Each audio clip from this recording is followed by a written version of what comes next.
महाले यवतमाळ मी बऱ्याचशा पेशंटवर रिझल्ट घेत आहे. तर मी माझ्या जवळचा रिझल्ट सांगते.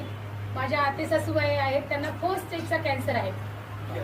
शरीरामध्ये त्यांच्या 7 ते 8 गाठी गर्भाशयामध्ये आणि पूर्ण बॉडीमध्ये झालेल्या आहेत. तर डॉक्टरांनी सांगितलं की तुम्ही फक्त ट्रीटमेंट जेवढी घेता येईल तेवढी घ्या आणि तुम्ही फक्त फर्स्ट स्टेज आहे तर केमो वगैरे आम्ही देत नाही आहे त्यांना, कारण त्यांची कॅपॅसिटी नाही आहे केमो सहन करण्याची.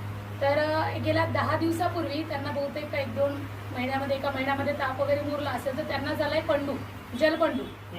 तर त्यांच्या शरीरामध्ये पाणी झालेलं होतं. मीच त्यांना हॉस्पिटलमध्ये नेलं, संजीवनी हॉस्पिटलला.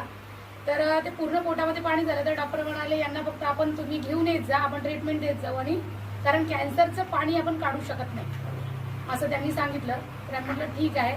तर हे बॉटल मी त्यांना 2 बॉटल दिल्या. 1 बॉटल आधी सुरू केली होती आणि नंतर एक बॉटल संपली अजून त्यांची. आज माझ्याकडे घ्यायला येतील त्या. तर त्यांचं 10 दिवसामध्ये पोटात जे पाणी झालेलं होतं हे पूर्ण क्लिअर झालंय. आणि ज्या दिवशी ते माझ्या घरी आल्या, म्हणजे डॉक्टरकडे जायसाठी मीच त्यांना डॉक्टरकडे नेते, तर मी त्या दिवशी त्यांनी 1 चतकोर पोळी खायच्या. 1 चतकोर पोळीमध्ये ते 10 मिनिटं जरी लागले, 2 मिनिटं जरी लागले तर त्या बसू नाही शकत, त्या लगेच आंग टाकून द्यायच्या. आणि आज त्या 2 पोळी जेवण करत आहेत असा मला मेसेज आलाय. त्याचबरोबर माझ्या ननदबाई सोबतच त्यांनाही देतात, स्वतःही घेतात.